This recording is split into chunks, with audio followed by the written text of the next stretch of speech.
this to cloud. So what a lot of people don't, I want to just kind of open your eyes up to some things.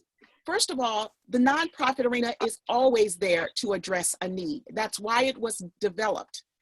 It was created to address whether it's homelessness, which was what a lot of people think of, hunger, housing, but also all kinds of other things. Starving musicians, which is why there are, you guys, if you could mute yourself, because I keep trying to mute, and let's see, mute all, continue. Okay, and then if you have questions, please just chime in. Do not wait till the end if a question pops up, because I really operate better when I'm asked questions, because it helps me to think of some things that maybe I hadn't thought of before. So anyway, the nonprofit arena has always been there to address a need, to provide exposure, to guidance, to provide guidance, training, whatever. Now, like I was saying a moment ago, even to help with starving musicians. That's why there are nonprofit bars. Yes, there are a few nonprofit bars across the country, an actual bar that serves liquor. Why or how can that be? Well, see, the nonprofit arena can operate in any fashion that is within the laws of that state or that area. And so if the bar, like one of the bars that I'm speaking of is like the Blue Room in downtown or on 18th and Vine in Kansas City, Missouri. See, even my nephew, who is a major drummer now, his first time getting exposure to playing in front of a live jazz audience was when I took him down there when he was only 16 years old, and he was able to get that experience. But also the Blue Room is known for introducing all kinds of new artists. It helps starving artists. And so when people want to come and listen to jazz, what is it that they want to do?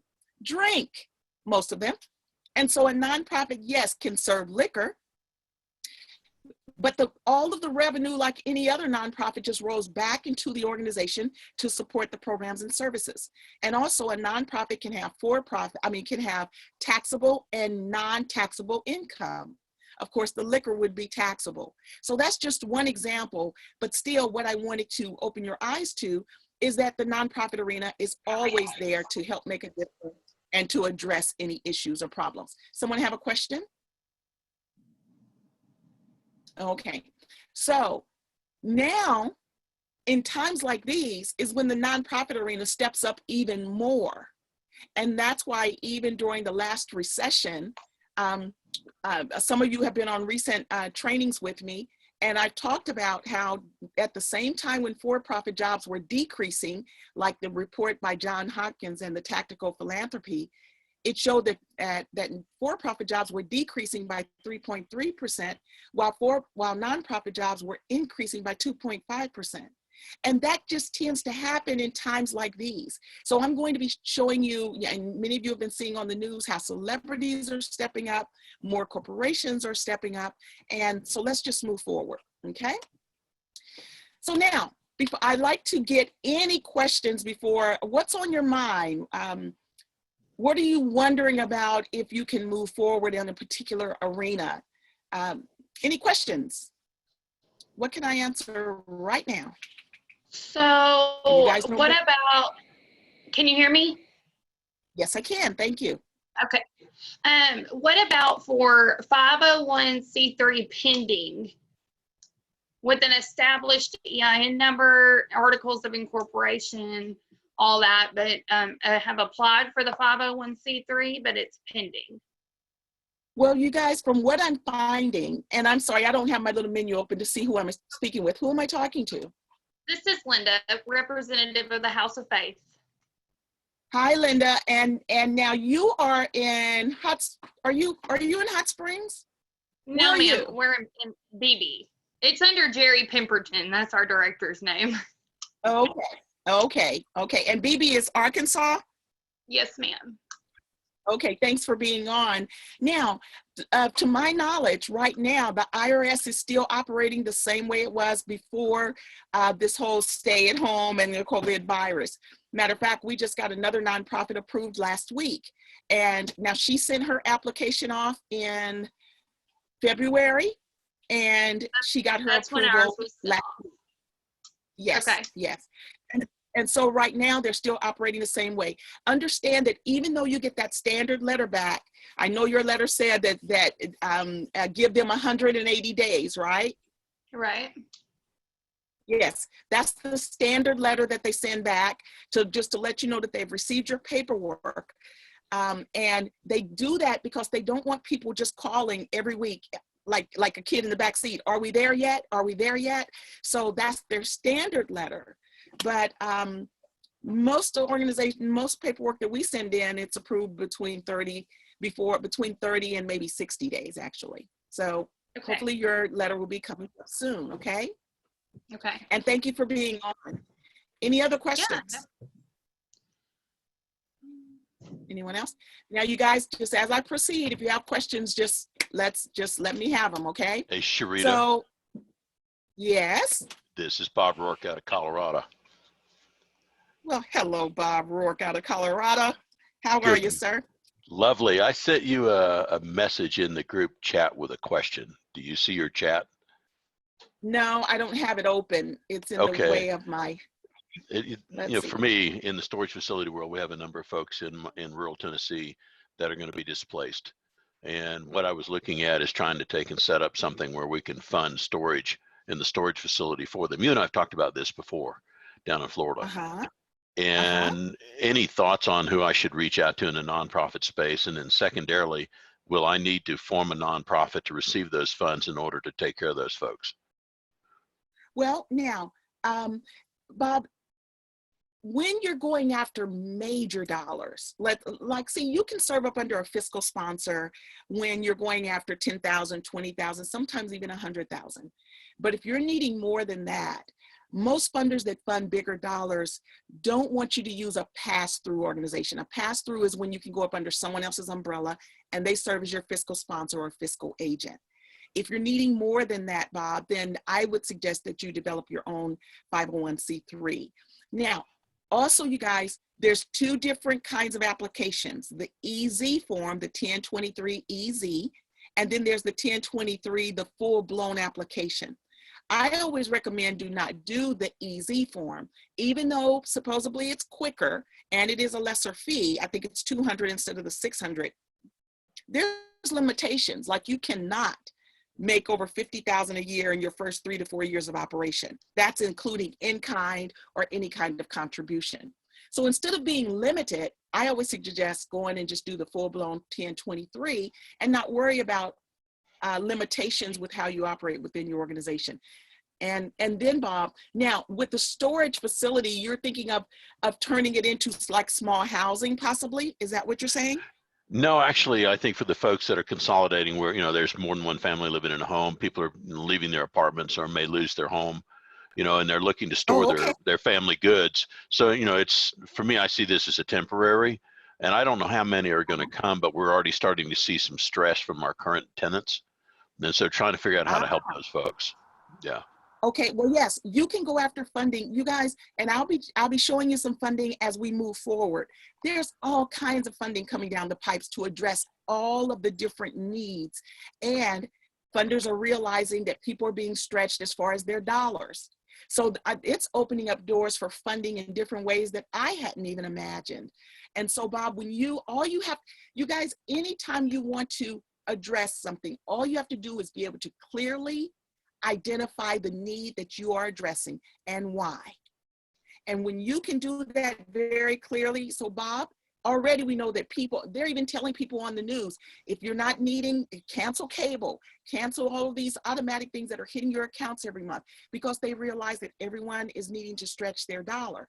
The same way with you and being able to offer a storage facility.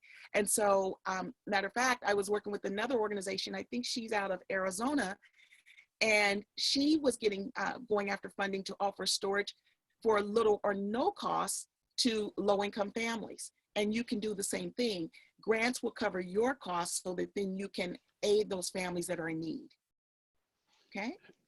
Do you have, I don't want to take up the entire call, ideas of where I should start digging and talking to these nonprofits? Or should I reach out to you separately? I would first, yes, I would definitely start looking at the different nonprofits that exist, especially those that are serving I would start looking at child care centers.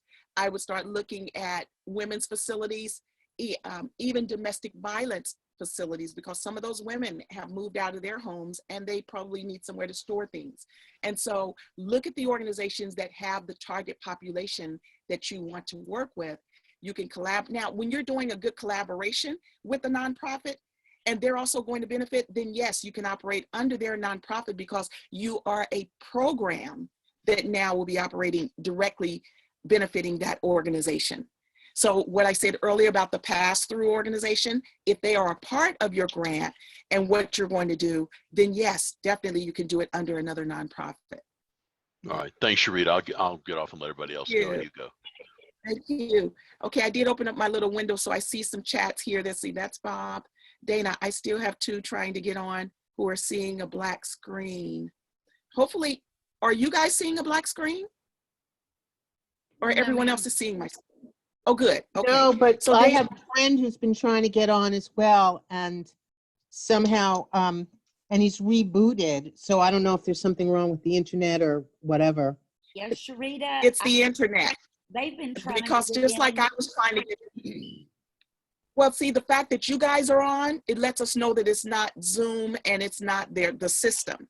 So it's something going on with their internet. Just like it took, I was up working this morning, you guys, and all I did, I tried to reboot at about 1/4 till to clear all of my cookies or whatever that is, and it would not let me back on.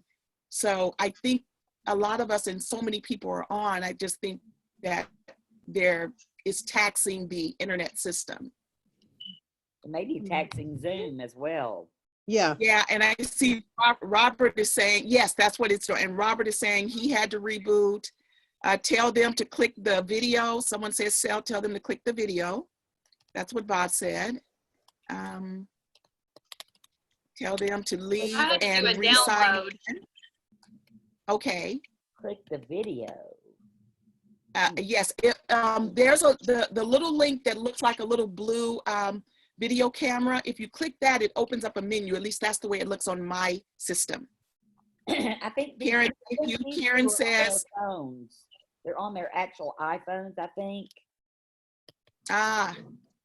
Yeah. Well, I'm not sure. I'm not either. Unless they sign out and just sign back in. Okay. Yes. Okay. Karen, thank you. Karen says, tell them to leave and re-sign in. Okay. We've done that. Yeah.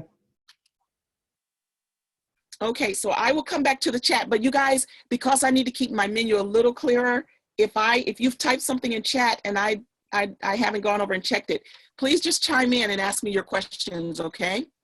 So I want to talk a little bit about, yes. Hi, this is Vaishali. Hi, Vaishali.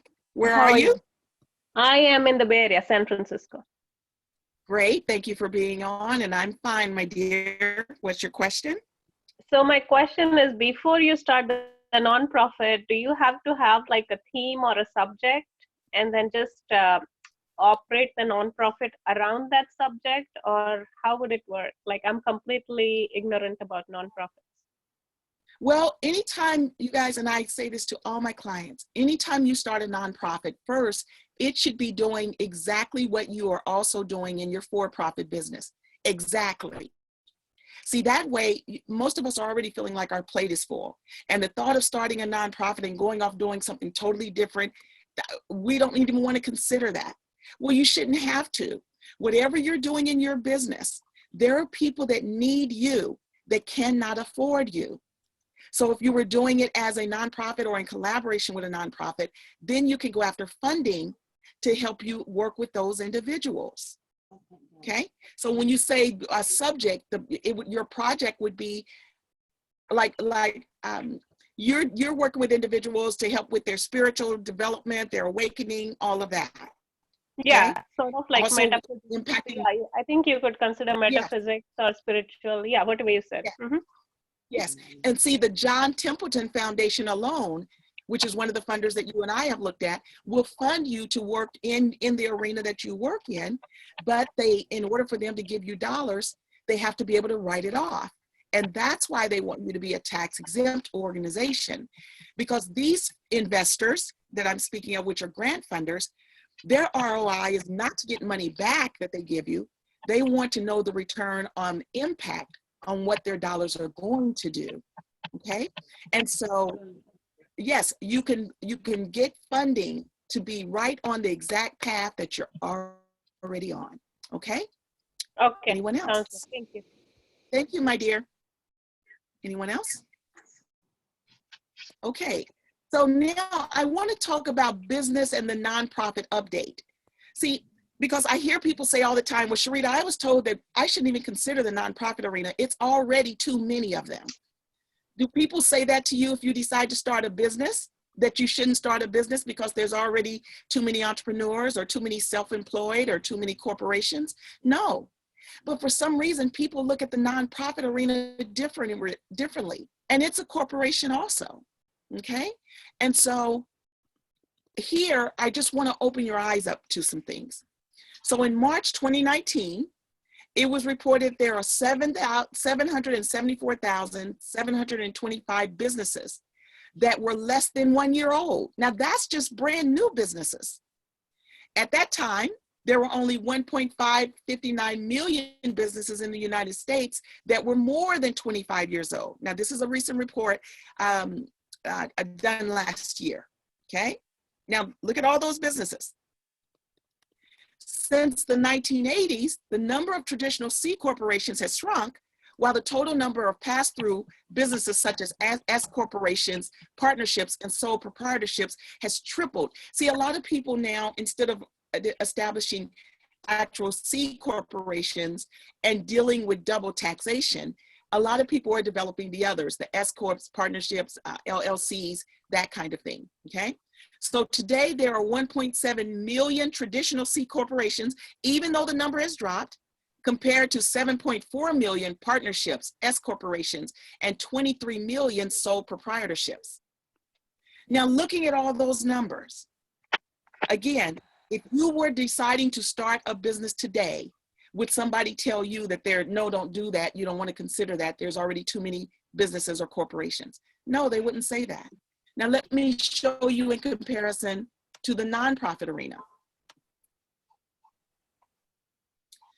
So I'm asking, how many nonprofits are there in the US? Well, there's approximately 1.57 million nonprofits that's registered with the Internal Revenue Service. Now that was 2015, and it's an increase of 2.4%.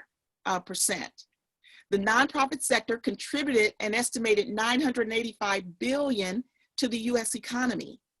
Now, think about what our economy would look like and how we would be hurting if the nonprofit arena did not exist. So the reason why I really want to educate you about how many businesses, the impact that it has, is because if you're new to this arena, you're going to have people that are naysayers that will recommend that you not be in this arena because they don't realize that the nonprofit sector is a very important business industry for the United States. Now, I just was teaching just this week and last week even, sharing that most people don't realize that the nonprofit industry is the third largest business sector in the United States, only shortly behind manufacturing and retail. So stop it. If you're out there saying that the nonprofit arena should exist, that there's too many, stop it. It's needed to help our economy survive, okay? Now, what is a nonprofit? In economic terms, it's an organization using its surplus of revenues to further achieve its ultimate objective rather than distributing its income to the organization's shareholders, leaders, or members. So I want to pause here for a moment. A lot of people say, well, Sherita, if I get into this arena, I've heard that my board of directors can kick me off and just take my company. You hear that because you hear about it happening in the for-profit arena. See, in the nonprofit arena, your board members cannot benefit financially from your company. If the company dissolves, the individuals that work for you and even yourself, you cannot take all of the assets from the nonprofit and hoard it for yourself. It can't happen because you've received free money, tax-free money that you don't have to pay back. And so if you decide to dissolve your nonprofit, besides the salary that you have made by working under your organization, all of their assets must go to another nonprofit. is designed that way to keep people from developing a nonprofit, getting a whole lot of grant money, then dissolving their company and taking that free money for themselves. Okay? Again, you guys, if you have questions as I move forward, just stop me. Let's look at the reality of what's happening now and how celebrities are stepping up. Okay? So the reality, just in this month, let's see, I need to move my little menu so I can see. The U.S. has shedded over 700,000 jobs, ending in a record-long hiring streak, okay? So here, you see a pedestrian he walks past a barbershop, and this was on April 2nd, 2020 in Michigan. It says the coronavirus outbreak has triggered a stunning collapse in the U.S. workforce, with millions of people losing their jobs in the past 2 weeks, and economists warn of the unemployment. Let's see, in my little menu. They're warning on how unemployment could continue to increase. Of course, we're seeing that. And you guys, I wanted to show this because even in 2008, our last recession, it didn't happen at this magnitude this quickly. This is taking on a whole new precedence. And I'm also amazed. I've been in this arena since 1988. I'm amazed at how quickly funding is stepping up in comparison to anything else that I've seen since I've been in this arena. Now, can I predict the future? No, but I can only go by what has happened in the past, that even through the 2008 through 2012 recession, how nonprofits stepped up, how more for-profits businesses crashed than nonprofits, how a lot of the needs that were being addressed were done by nonprofit organizations. And then looking at even in the past, even how new things get started during times like these. I recently talked about how most people aren't aware that even with the Great Depression in the 30s, more millionaires were created during that exact time than any other time in recorded history of the United States as far as growth in millionaires. So that's why I wanted to do this today. How can you start thinking of where do you fill in the gaps? What needs can you address as we move forward, okay? Hi, Sherita. Oprah recently, yes. Mm-hmm. Hi, this is Carol. I'm in North Little Rock. Okay, And Carol, thank you for being on. I just recently got my tax exempt status from the IRS actually last month. Congratulations. Congratulations. And it's a nonprofit that helps parents first who have unexpectedly lost a child and cannot financially afford the funeral. So the foundation steps in to pay the balance and also gives them grief counseling. Now, I just got it done, but I feel lost because all the legal aspects. I mean, I'm looking for grant funding, also trying to get it off the ground. As far as doing it legally, you know, I have so many questions and I don't know where to go and don't have the money actually to even pay attorneys and bookkeepers and all this kind of stuff. So I'm looking for grant money to help get it off the ground and to help, of course, you know, to fund the foundation. And I think right now, even though it's geared for parents who have unexpectedly lost a child, but it's also for other adults and for times of calamity, like things like this. So I'm thinking of people who have lost someone that didn't have insurance and can't afford to bury them. Where do they turn to? So I'm thinking my nonprofit would be good for that as well. But what do I do? Okay, well, first, and thank you for developing your organization to focus on that population. And Carol, when do you see my picture? Yes. Okay. When we develop organizations, a lot of times we have these blinders on, just like horses in a parade. They put these on so they don't get distracted. And they have these on, and so that way they only look straight ahead. And see, when you're looking at funding, you're probably just looking for grief funding. So you're looking straight ahead like it says grief funding on that door, and that's where you're walking toward. But take these off, because as you're looking for funding, you should be looking for stress. You should be looking for depression prevention dollars. You should be looking for improved family communications. All of the things that go on when someone loses someone, you should also be looking at that funding, okay? The next thing also is the positions that you named that you needed, your lawyer, your CPA. You guys, a lot of times those are positions I'm not saying that you will not need, but they're probably positions I would say that you don't need initially. See, a lot of times what happens, even if you had the funding, that's why a lot of people aren't aware that almost over 1/3 of individuals that get even investors in their business still crash, their businesses still go under, even though they started out with a major investment. Because if they don't understand sequencing, if they don't understand strategic planning, then they're going to eat through that money so quickly. And what tends to happen when people do even have dollars is you bring on and start paying positions that aren't needed. You overload your overhead too soon. If you can count right now, you can take care of your own books. You can do even Excel spreadsheet to track the money within your company. Because it's not like you're starting out right now with 70 employees and 3,000 donations coming in and dealing with 1 million program participants. You know, if you're just starting out, everything you're doing is just starting out. And so to start out paying an accountant or a CPA or someone for payroll, that's misuse of your funds. And grant funders will see that also. When you write your documents, and if you're writing in positions that are not needed at your initial startup, your grant request is going to be denied, because they will see already that you don't understand sequencing of the growth of your organization and when do you need them. So please just focus on the positions that you would need right immediately, which is paying yourself, maybe paying an assistant to take care of your clerical support, maybe someone for outreach to help you identify the organizations or individuals that need your service, you know, and that's all you need initially. And then the funding, let's say that you want to be able to give each family that you're working with a minimum of $2,000 to start out. So then you're looking at how many families do you want to work with per month. So let's say that initially you're going to have phases. So your first month you'll work with 5, and if it's $2,000 for each family, then the pot of money that you need just to be able to award is $10,000. So including your salaries, then you would be putting in your proposal a line item for $10,000 to aid 5 families. And then that would increase as the number of families that you're wanting to increase. So let's say that by the end of the year, because when you're writing grants, you're writing usually for a 12-month period, and some funders will fund consecutively of 2 years, 3 years, 5 years.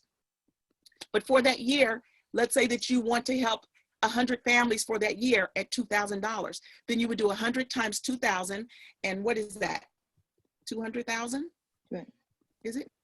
So then that budget line item for the dollars that you would put into that grant proposal for your awards to grief-stricken families, that alone would be 200,000, then plus your salary, then plus your clerk's clerical support salary and your outreach program, and maybe a program director so that you can continue to be your executive director also.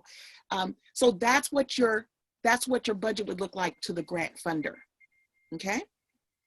Okay. And I would love to, how can I work with you to help guide me through this? Well, I'm launching a program where I'm doing ongoing business coaching, but it will be, you will have the option to either do one-on-one with me, or at a more reduced cost, we would have group session coaching sessions. And I recommend all of you guys too, please get on my email list. I'll be showing that at the end of the presentation, where you can just sign up for the free grant info that I send out if you're not already on. But if you're already on, you will get the notification of when I'm launching that, Carol. Okay, thank you. All right.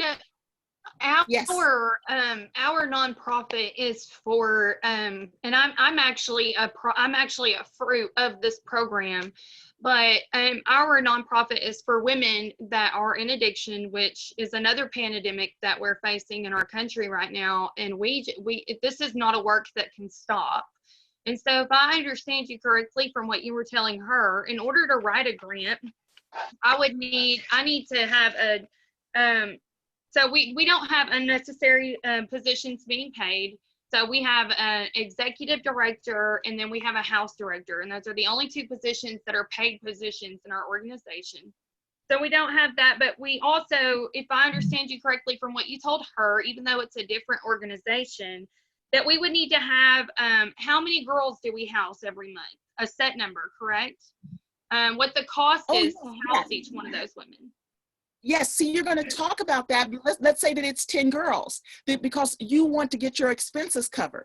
So Right. you're housing 10 girls. So you're going to need from female products to food to even buying new linen so that you can have multiple, linen to change the beds. You might eventually need new beds. And so when you are writing grants, you guys, you're talking about your actual program and actually your target population, either that you're currently serving or who you're going to serve. Now, I've had people to say, well, Sherita, I don't know how many I'm going to serve. You go by your capacity. If it's just you, for instance, and now like you were talking about with your housing facility, let's say that you eventually want a new facility. Well, right now you show how many you're housing because they're looking at what is your experience. So if you're already dealing with, let's say 10 women and the organization is being operating for a year, 2 years, or 5 years, you're talking about your, okay, so you're talking about your outcomes. And then what you're looking for is dollars to help with your growth. So you could be looking at capacity building dollars. Capacity building is nothing but scaling up. It's called scaling up in the for-profit arena. You're looking at even you guys are cooking for yourselves probably in the kitchen, but do you know that you can eventually get dollars to pay for a regular cook? That can even be a job training program that's happening in your kitchen, a culinary arts program. So we're missing opportunities to turn a lot of the things that we are actually doing every day into an actual program that is fundable. Okay, let me get you to slow down just a little bit because I'm taking notes. So no, this is recorded. Okay. Okay, I'll calm down on that. So actually, because our girls do cook in the kitchen on a regular basis, they actually rotate. So we can actually file for grants for a culinary program. Absolutely, absolutely. And then because you are cooking in that kitchen and hopefully showing them how to eat healthier, you can be also going after dollars for nutrition and health and wellness, combating cancer in women. See, depending on how you, and that's why we talk about project development. So you're not just doing a project, there's other things going on. So depending on what your program is doing, there's funding for that. So if it's focused on cooking healthier, or if even with all your programs that you have on combating what's going on as far as substance abuse, whether it's opioid, alcohol, or whatever, you need to be looking at dollars that fund for substance abuse in those areas. Also, families are being impacted. So there's funding that helps you to even have counselors to work with those families. Because once the women are better, they're going home. And if a situation is not good at home, what does that do? That sends them back into that spiral. So there's funding for you to even work with counselors, to work with the families, to deal with children. A lot of the children that have their fathers or mothers, someone with substance abuse in their family, have trouble in school. Oftentimes they're finding out. Some of them might be angry at it, and now they're going to school and they're bullying. And so you can be getting dollars for bullying prevention that is support for the families. You guys, it just keeps trickling out. And that's why I'm saying, take these blinders off, because you're touching so much more than what you know. Okay? Okay. Sherita, it's Vaishali again. So if someone wanted to sort of work in a nonprofit, something along like the management position or management lines, how would they go about looking for something like that? Well, it depends on what you're managing. See, it's not just about management. See, it's just like in the for-profit arena, there's managers of kitchens, there's managers of hospitals, there's managers of construction, there's managers. You got to say, what are you managing? And then that shows you what funding you can go after. Okay? You guys, this is a huge arena, like I've said to you. Don't feel like you're going to learn it just in this session. Don't feel like you need to know it in 1 month. Please don't feel like you need to rush yourself. Most of you understand business. Most of you understand really how your day-to-day operates. I'm just introducing you to a new segment of it, but believe me, a lot of it you already know. So don't feel like it's going to be too hard for you, because most people that step into this arena, they're like, Sherita, this is all, so just relax, okay? Now, Sherita, many of you have been watching the news. Yes? How can I get a job to work in the nonprofit if that's what I wanted to do for a little bit?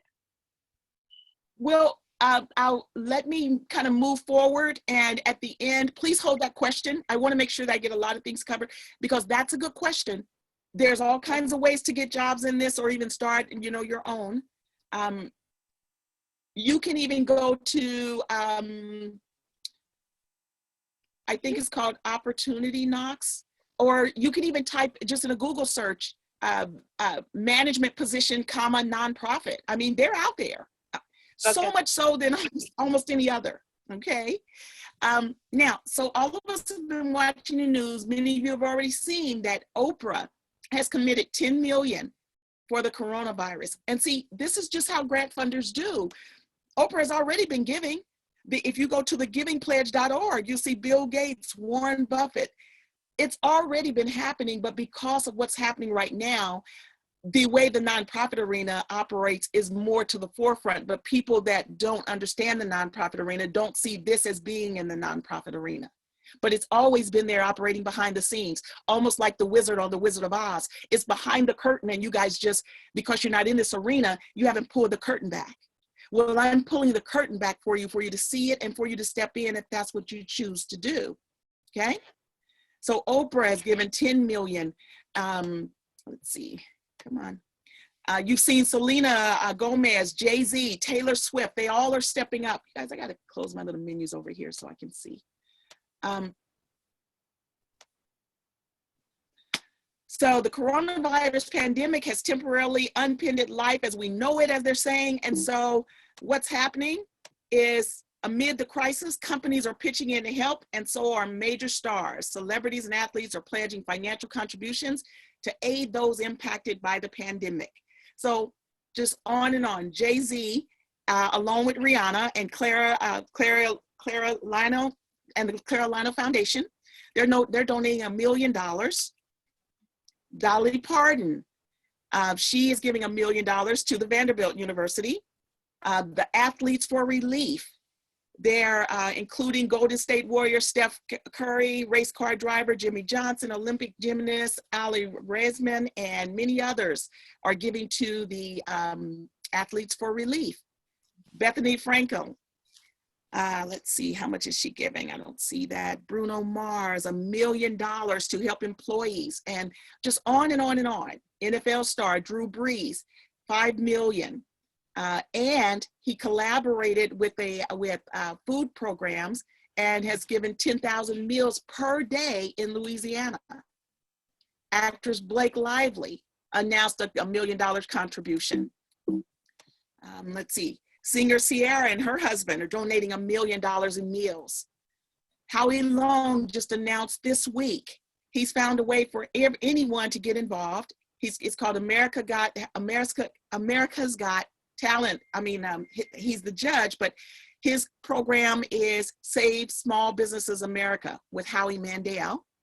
And he's launching an initiative assisting small business owners in reaching customers, telling their story and selling their products, okay? It's going to air twice a month. Now I want to talk about what are grant funders and corporations doing. The U.S. Department of Commerce is offering grants up to $3 million to U.S. nonprofit organizations to support economic development, attract private investments, and create jobs in economically distressed regions. This is a new grant that just came out. Up to $3 million you can receive. There's no deadline to apply, okay? The Rockefeller Foundation. Also, if you guys are on my email list, you've already been receiving these because as we get them, we send them out.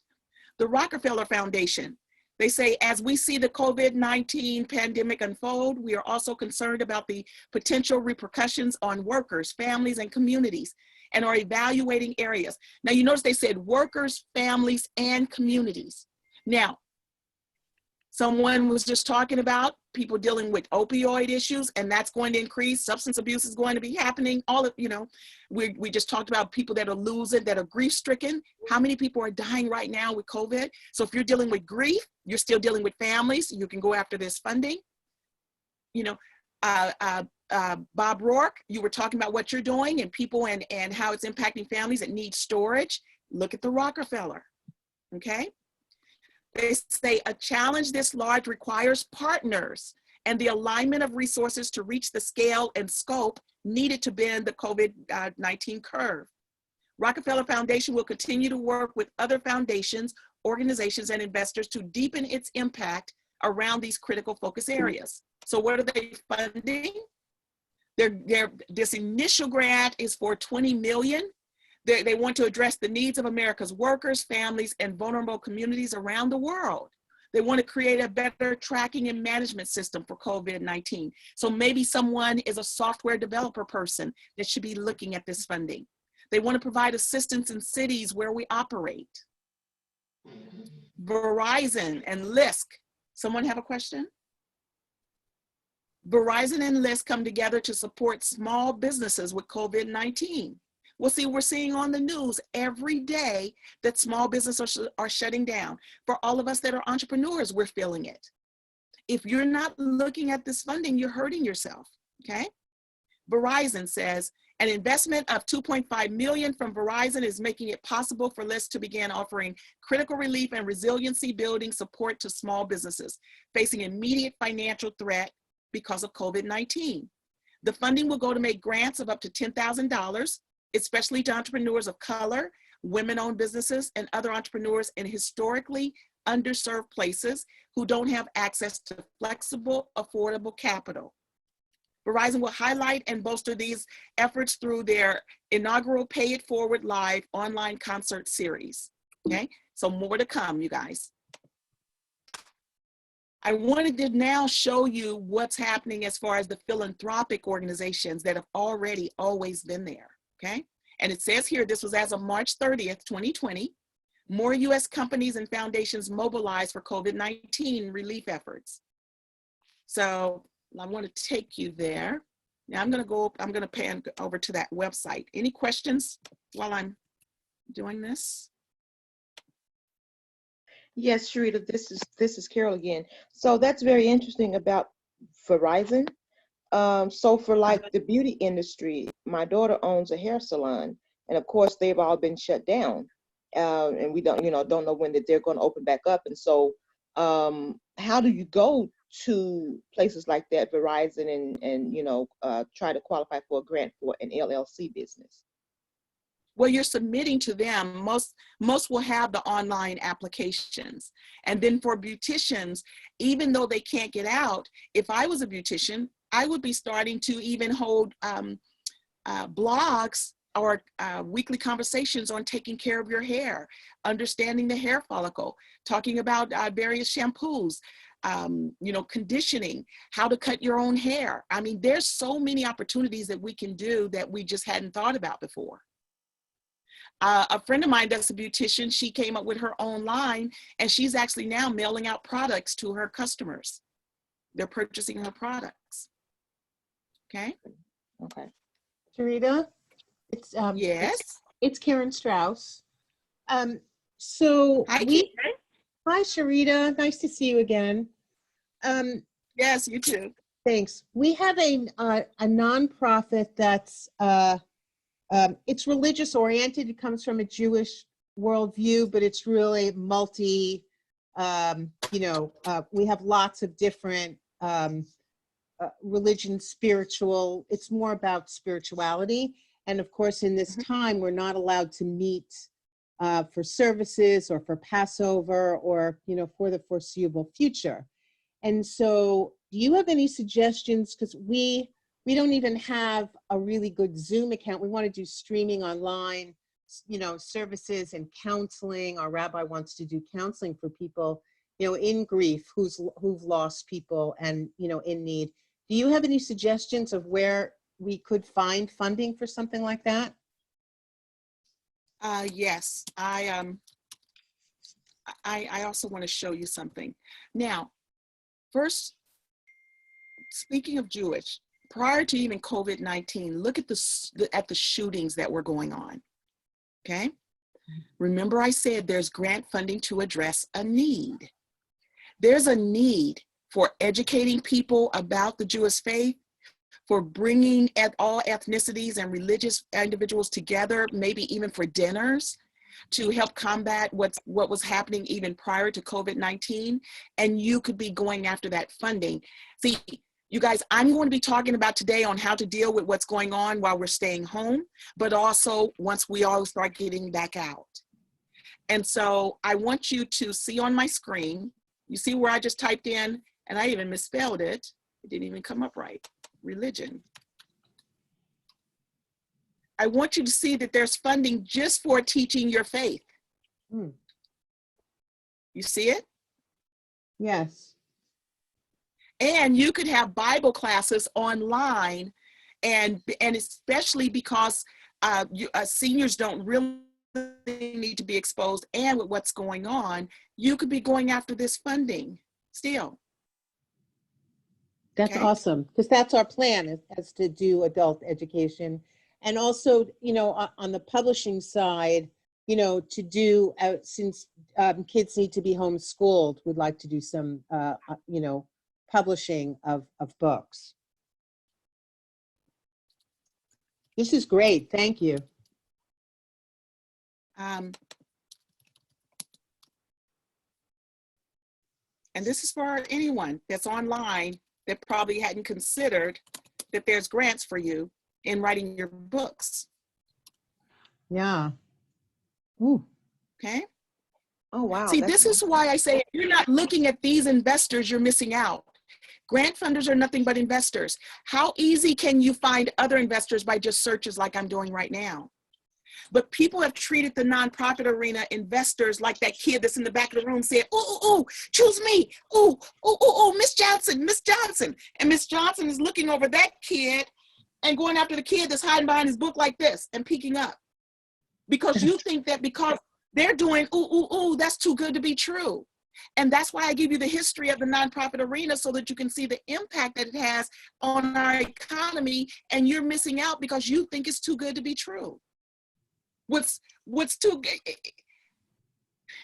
the wonderful thing about this arena, you guys, and I've seen it, I've been doing this since 1988. From working with men that are in prison, I worked in Chino helping guys to connect to services when they got out, found that I could help them start a nonprofit and move forward in this arena just as well as me working with one of the NBA stars that I'm helping. Because when you step into this arena, everybody's on the exact same playing field. Everybody's on the same footing. I don't care how much money you have. I don't care your ethnicity. I don't care how strong or weak you might think you are. I don't care how popular you think you may be as far as celebrity. When you step into this arena, you're on the exact same footing as someone that's fresh out of prison. It's how you build your history and what you want to do on what grant funders want to see. That's why I love this so much. Where do you know that you can step into an arena no matter where what your walk has been in life? A young man straight out of prison, I hope he's on. He touched my life so much. He took my class when I was doing a free class in Kansas City back around 2009. And he didn't even want to go. And Anthony, I talk about you. You've made it public, so I hope that you don't mind me talking about it during this class. His name is Anthony Hodges. And I didn't even know this young man. He took my class. I meet people like you guys are on right now, but it was a live class and it was a free workshop. He didn't even want to go. He said his girlfriend drug him to the class. And when I was talking like I'm doing right now, he thought, oh yeah, right. He just didn't believe it. Well, he ended up going to prison after that class. Now, fast forward to around, I think it was about 2017, and I get a call, and it's from this young man, and he's out of prison.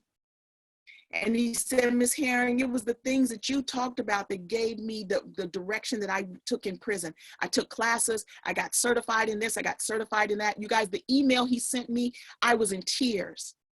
Now, he got out, he called me, he said, Ms. Herring, I want you to start my nonprofit. Started his nonprofit. This young man is doing some amazing things there in Kansas City.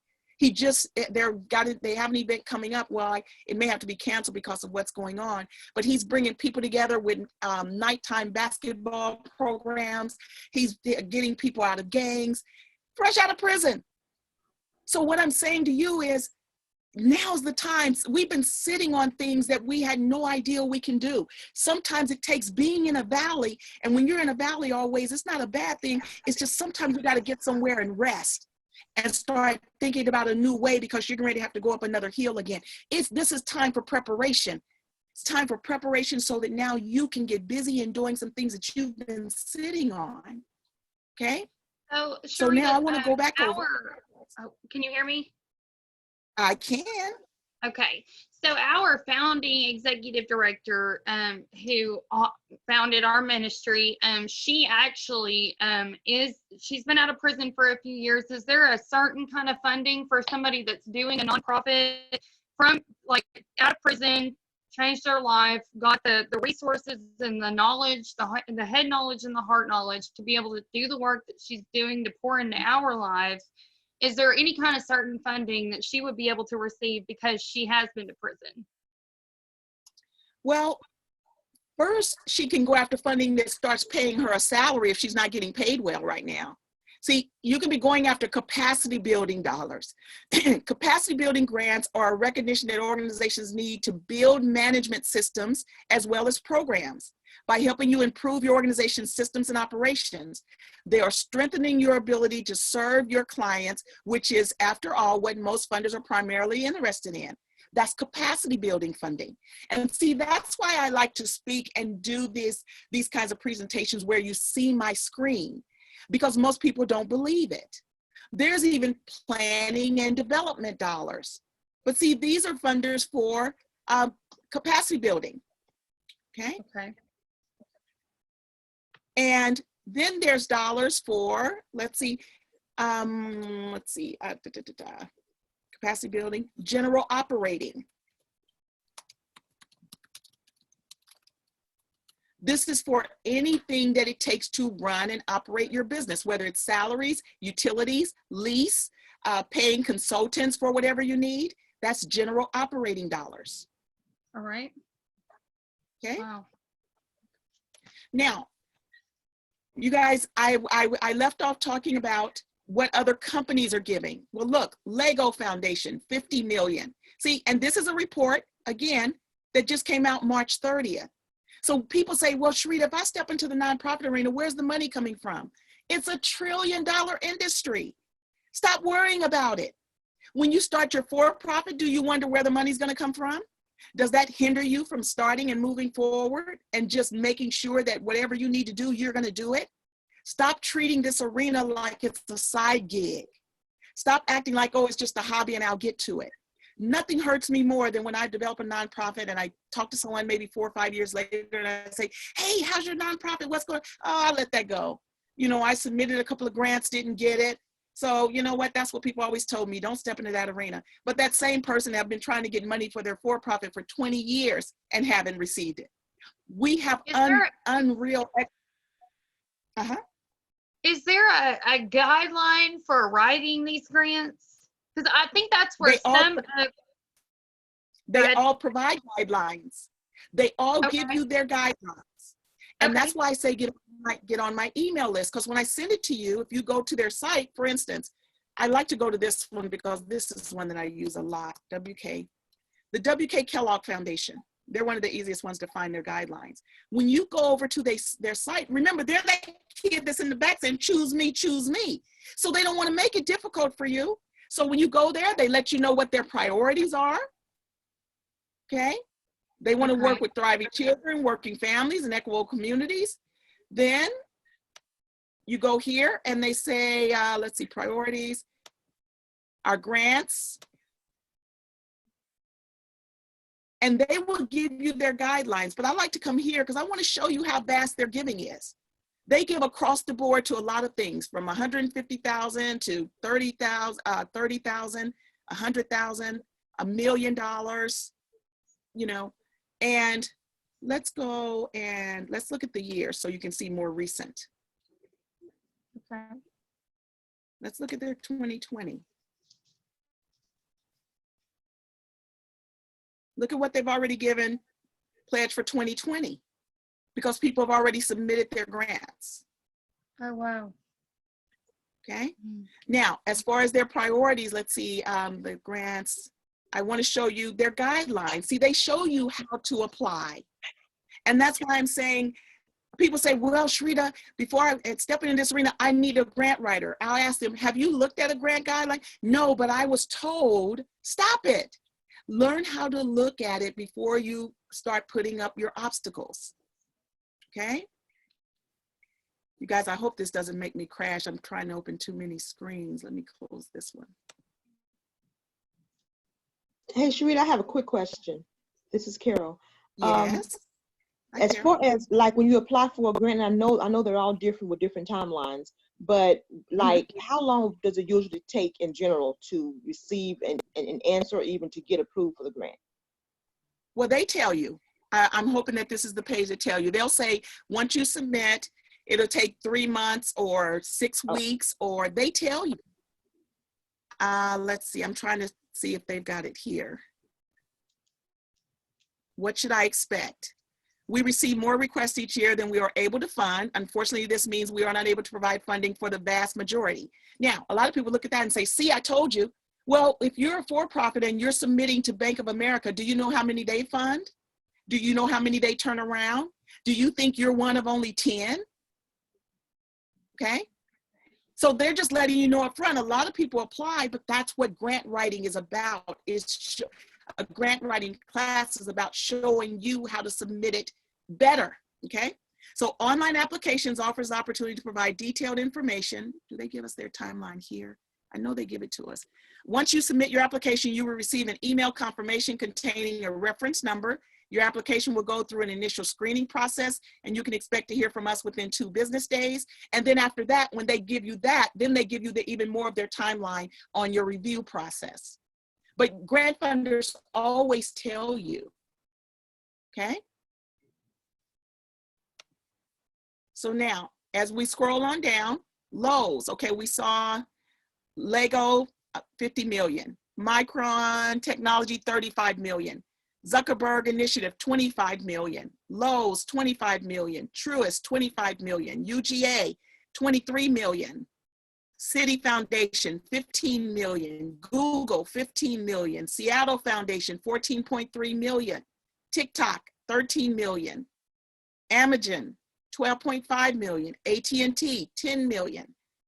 Biogen, 10 million. Dogwood Health Trust, 10 million. Eastern Bank, and it just goes on and on and on. I'm just going to scroll so that on your recording, you will play this back in case you're wanting to see them. So I want you to see this. Southern Company Gas, 4.9. California Wellness, 4 million. Coal America, 4 million. Harry and Jeanette Weinberg, 4 million. Blue Cross, 3.3. Bacardi, 3 million. Bloomberg, 3 million. Dow, and it's just going on and on and on. Okay. Now, these are new notifications that they're sending out.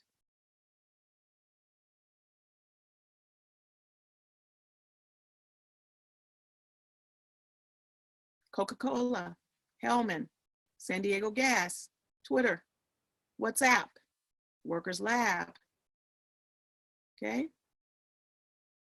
So this is just the beginning. This is just touching up on the iceberg. Now, again, I can't tell the future, but I can tell you how the past has been, and I can help you see the opportunity that exists for you to step up, and what can you do now to move yourself forward in this arena. Stop being afraid. I'm showing you how it's already there. People are already vastly working in this arena. And you're not alone. You will not be alone, okay? So even, let's see, telehealth could replace, I want to talk about now how people have already been in this space of operating virtually. And so telehealth could replace doctor visits in major cities among a primary care physician shortage. Because they're addressing that because of the long waits that people have in physicians' offices.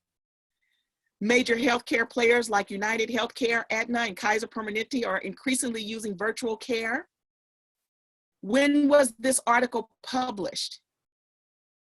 When was it published? You guys, this was 2018. People were already working virtually. What I'm saying to you is you're behind the curve if you haven't already been working virtually. It's already been happening, okay? And they said then, now look at this. This is from an article in 2018. By 2020, there will be a 20K physicians shortage that will rise to 30,000 by 2025. And so think about what's happening now with that shortage, and now we're in COVID-19. And all these medical professionals are now being called to the table to work. Oh, I see that there's someone that's typed up, something just popped up. So, okay, you guys, let's see. I'm looking at your. It was Robert who wanted to know, do you have a general draft template we could use as a starting point? I have a sample that I use in the grants process, but you guys, I always recommend go by the guidelines, because a template for a childcare center is not going to help someone that's doing construction. And so a lot of times, like if you were trying to write your resume based off of mine, that's a lot harder for you than if you just answer the questions. What have you done for the past 10 years? What were your responsibilities on that job? If you were a supervisor, how many people did you supervise? If you're trying to look at my resume and write it off of that, I've been teaching grant writing since 1994. And people have found it more difficult to operate from a large template of someone else's than just answering the questions that the grant funders are asking you, okay? Who was that reading for, Robert? Thank you for that. It was Karen. It was Karen. Hi, Karen, thank you so much. You're welcome. Somebody else, I think someone else just typed something. Let's see. Do you have that open, Karen? Let's see. I don't see any. Oh, Robert had another Corey, question. Oh, okay, let's see. Let's see, when forecasting our grant funding, do you forecast quarterly, semi, or annual? Well, anytime you're writing a grant, you're writing it for a 12-month period. So I always say calculate what your monthly expenses are going to be, whatever that might be, and then do it times 12, and that's your full grant award amount that you're requesting. Okay, and then Corey says, depending on your device, oh, Robert, there might be an icon on the bottom of your screen if you tap your screen with a microphone. Not sure about a desktop. Look for the microphone icon and unclick it. Okay, and then let's see. All righty. So now I want to talk a little bit about how you step into this more if you're not doing it already. Now's the time for you to be globally connected. How many of you have clients beyond 50 miles where you are? 500 miles, nationally, globally. If you don't, then now's the time. Because see, even right now, let's say that I didn't have, and today is my first day being on virtually.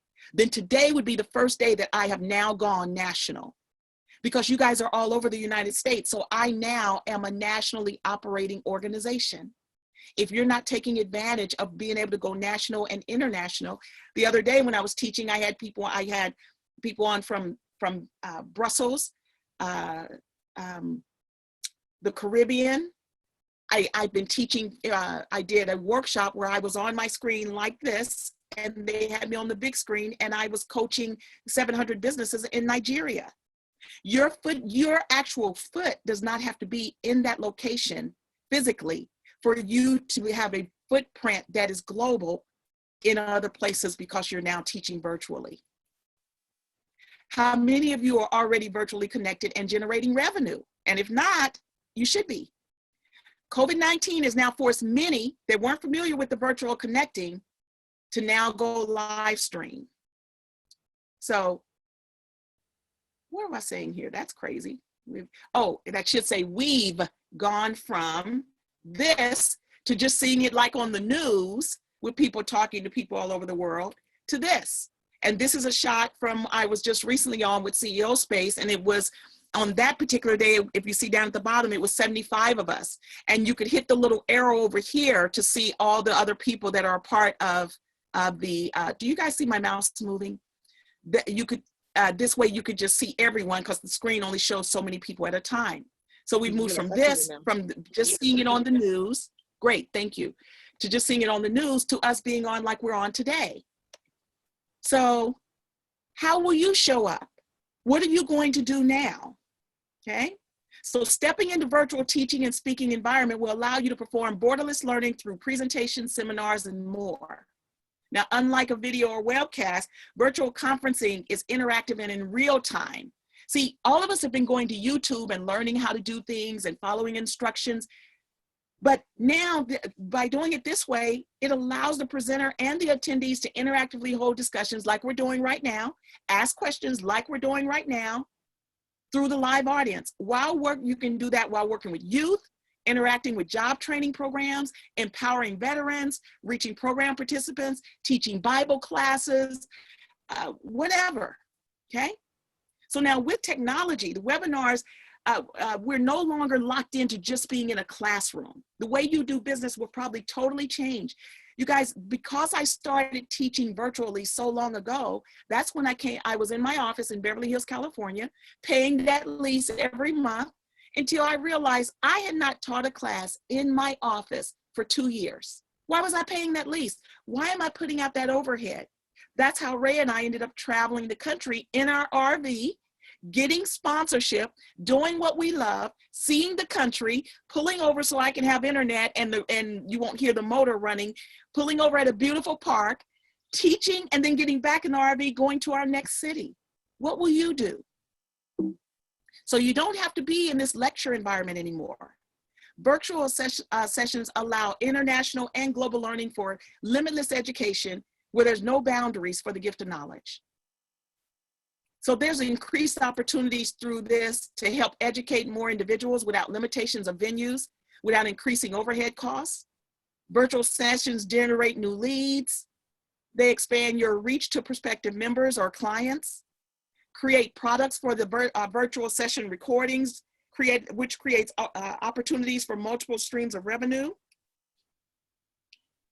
There's no more geographic boundaries, allowing us to touch lives in every city, state, and country, even out in the fields. One of my clients who is working in Haiti, and he's teaching agriculture, he said, Sherita, I can be talking and the people I'm reaching are out in the field with their mule, walking and planting, but taking a break, you know? Plus, it will allow you to be included in multiple programs and funding opportunities because you can collaborate with people all over the world. Like the class that we were talking about yesterday, someone that's working with women and dealing with cancer can collaborate with a counselor that's in New York that's coming on and giving support. See, you're not limited also by your collaborative opportunities. Virtual technology has changed how we work. So who is your target population? Is it youth? Is it young children? What can you do? Well, just like years ago, one of my clients that has MS, when we developed his nonprofit, it's called Kids on Paper.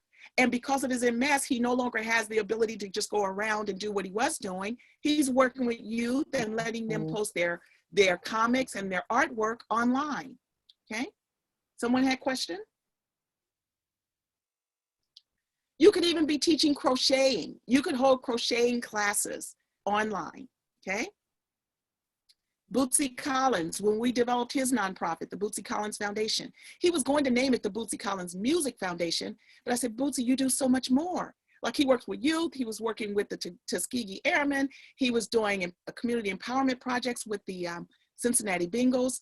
But through this one, now through his nonprofit, this was even before COVID-19, Bootsy has been teaching bass guitar virtually through his organization. He says through weekly online music lectures by Professor Bootsy, complemented by exercises and lessons from the world's finest musicians on a daily basis, you are about to experience a remarkable amount of knowledge that will change you and your understanding of music. This was we developed Bootsy's nonprofit 10 years ago, okay? Auto mechanics, I coached an organization in a small auto mechanics in Los Angeles. It was a long living business with this Hispanic family. But as he was getting older, he's like, Sherita, I can't keep getting up under the cars and my sons don't want to work on cars. And, you know, I said, did you know you could be teaching virtually? And he said, no, no, no, no, it's hands-on, they need to see. I said, do you watch videos on TV, on YouTube about working on cars? Oh, all the time. And how often, and look at all these views with this guy talking about, working on cars. So why couldn't he have a video cam on the hood of his car, and through his classes, individuals are in Tupelo, Mississippi to Uganda, and they all have video cams. So they're saying, Mr. Garcia, we don't see what you're talking about. And he says, okay, John in Tupelo, Mississippi, turn on your video cam. And he turns it on and he says, okay, see where your right hand is? And he says, yeah, go back, okay, to the right there. See, we don't have to be right there. I think I saw something blinking. Let me see, there's a question. I think, let's see. I lost my chat. Do you guys see the chat? Where's my chat? I don't think there are new questions. Okay. Okay, so what else can you do? Okay.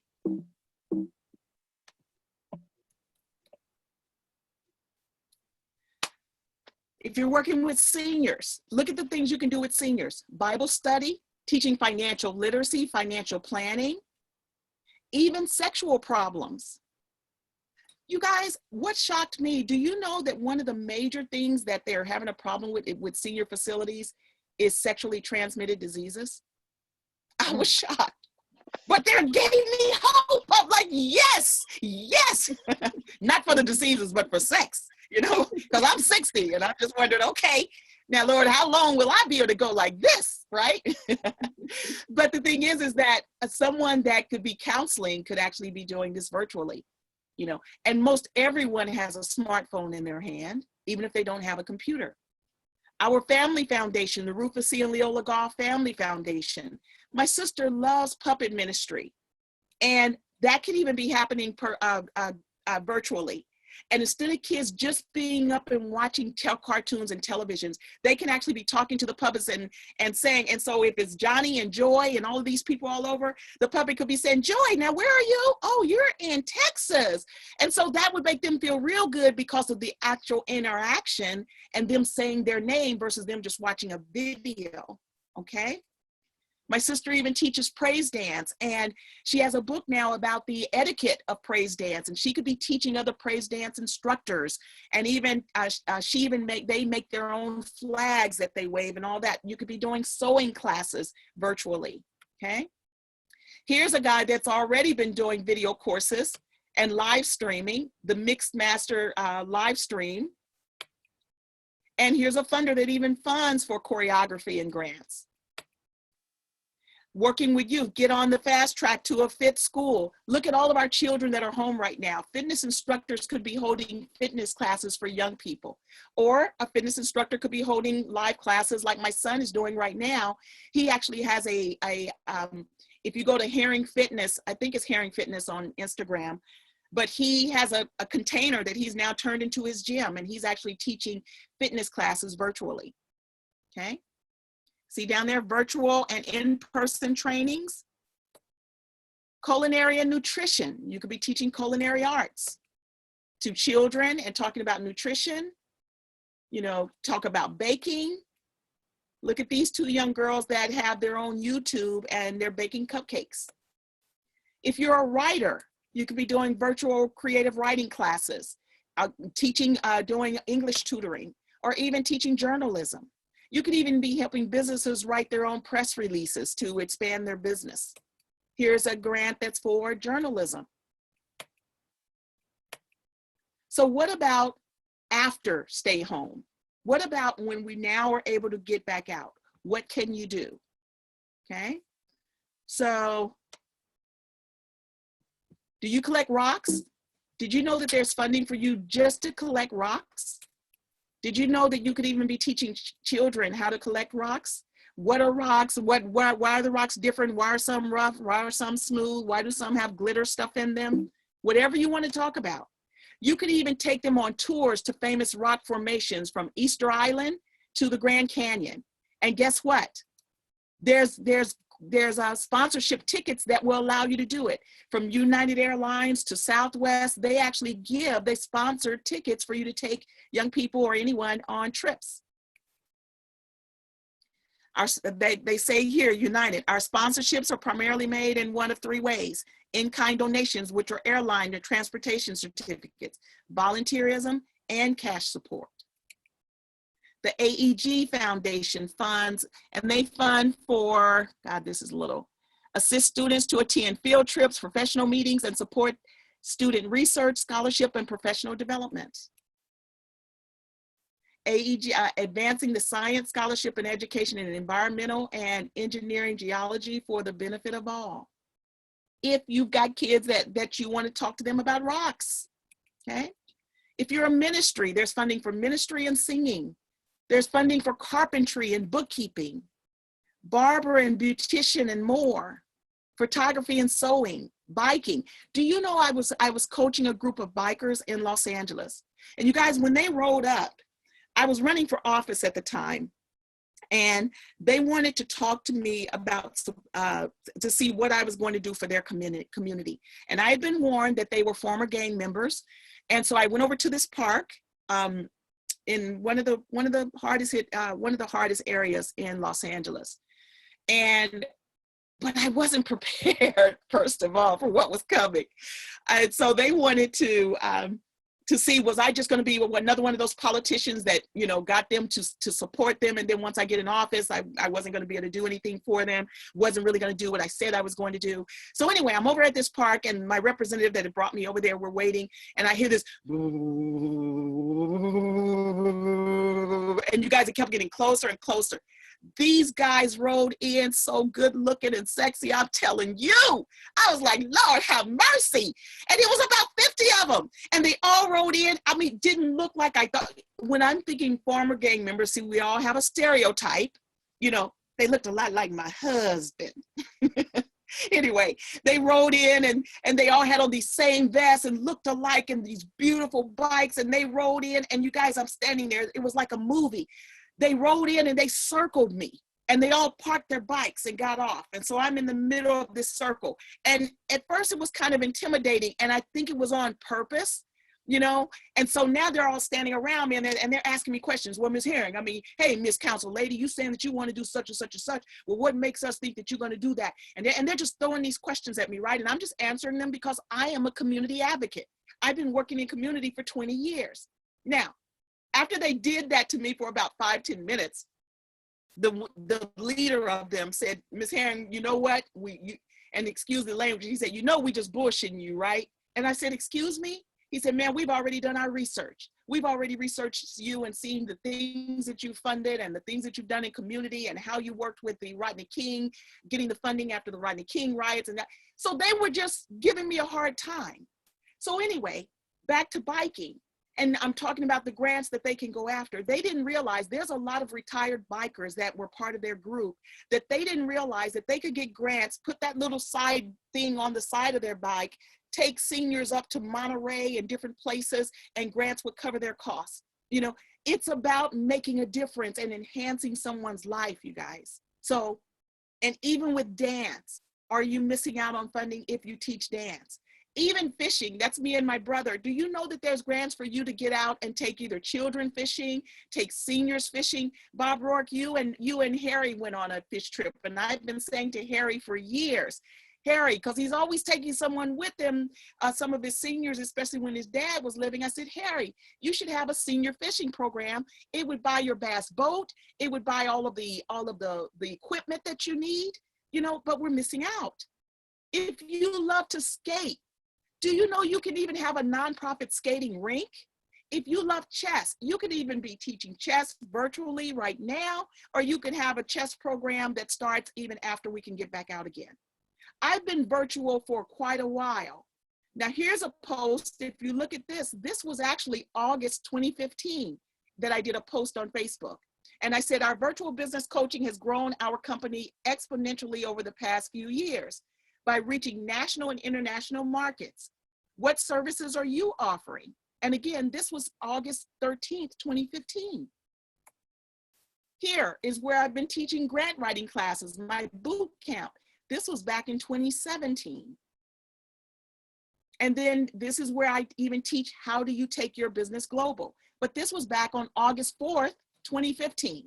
Let Sherita's virtual strategies that led to business coaching in Paris, Pakistan, Africa, New York, LA, Belgium, and other locations. I mean, learn Sherita's virtual strategies. So what are you doing? And again, great things can come out of being on lockdown, okay? This is a story about the YMCA, okay? Now it's just called the Y. Now, the reason I'm showing you this, watch how you name your organization, because the YMCA stands for Young Men's Christian Association, but they serve a broader market than that now. So the Y had to go through a major branding to change their old brand to look like this, to just be the Y. The same way KFC, Kentucky Fried Chicken, had to go through a whole new branding just to go by KFC, because they didn't want to be known with fried in their name again. So watch how you name your organizations as you move forward. But without the YMCA, we wouldn't know these individuals. We wouldn't know Magic. We wouldn't know Larry Bird. We wouldn't know all of our later ones. We wouldn't know, God rest his soul, Kobe Bryant, Michael Jordan, LeBron James. We wouldn't know any of them. Why is that? Anyone know why?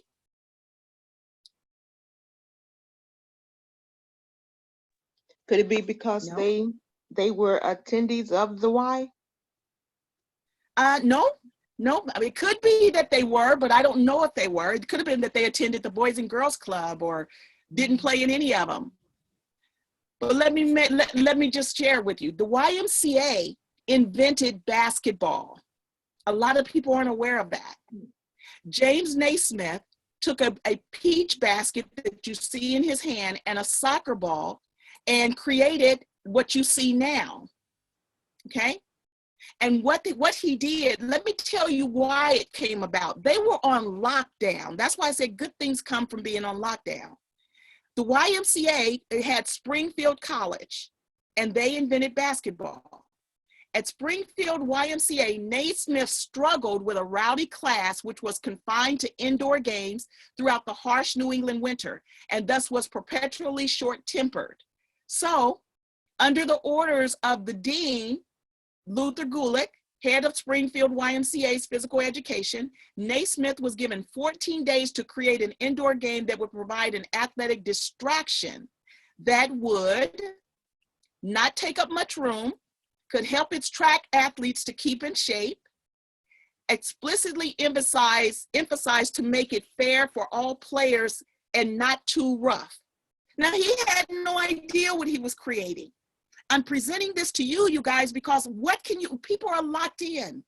People are on shutdown the same way here. They should have been using the hashtag stay home or stay in the gym. But so the thing is, he had no idea what he was creating. So Naismith, guided by three main thoughts. He analyzed the most popular games that were going on at that time: rugby, lacrosse, soccer, football, hockey, and baseball. He noticed that hazards of a ball and concluded that the big soft soccer ball was the safest.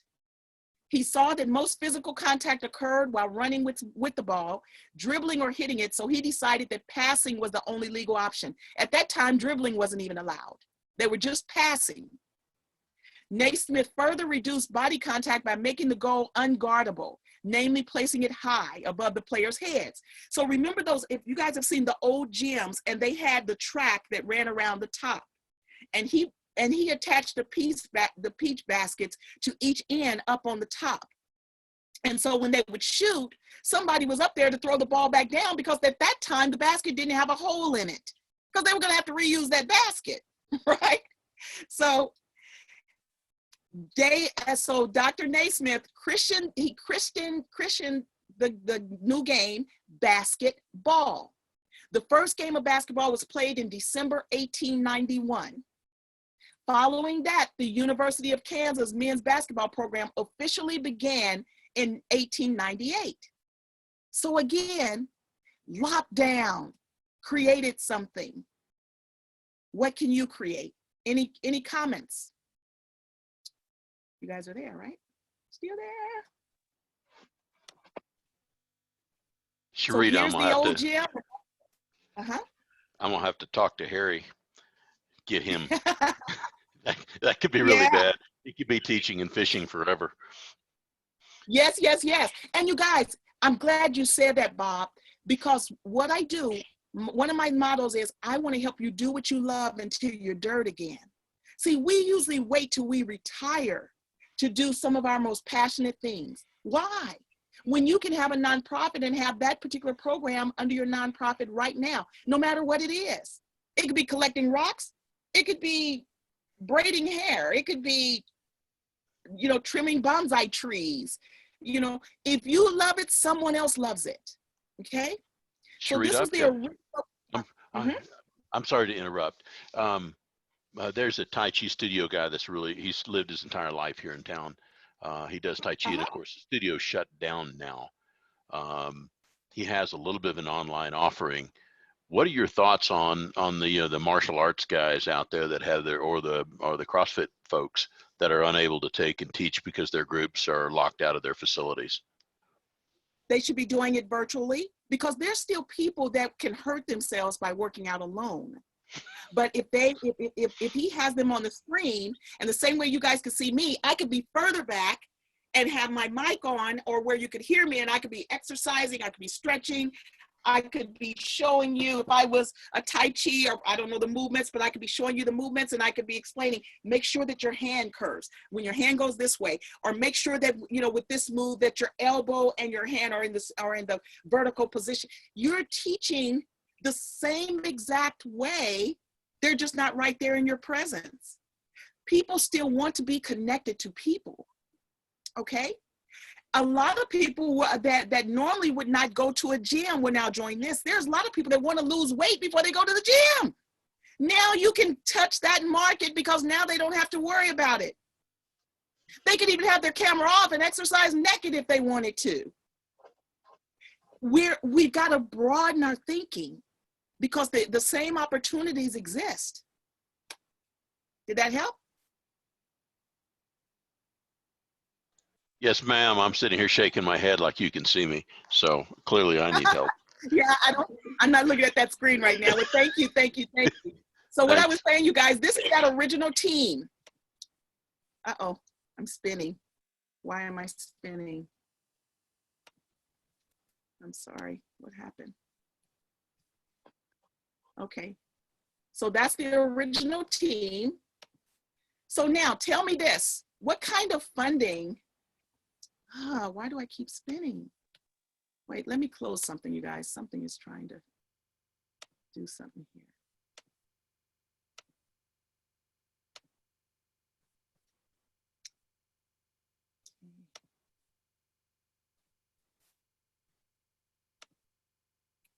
So what kind of funding could Naismith have also gone after? What kind of funding could he have taken advantage of? Well, inventor funding. He invented something. He invented basketball. Athletics funding, anger management, team building skills.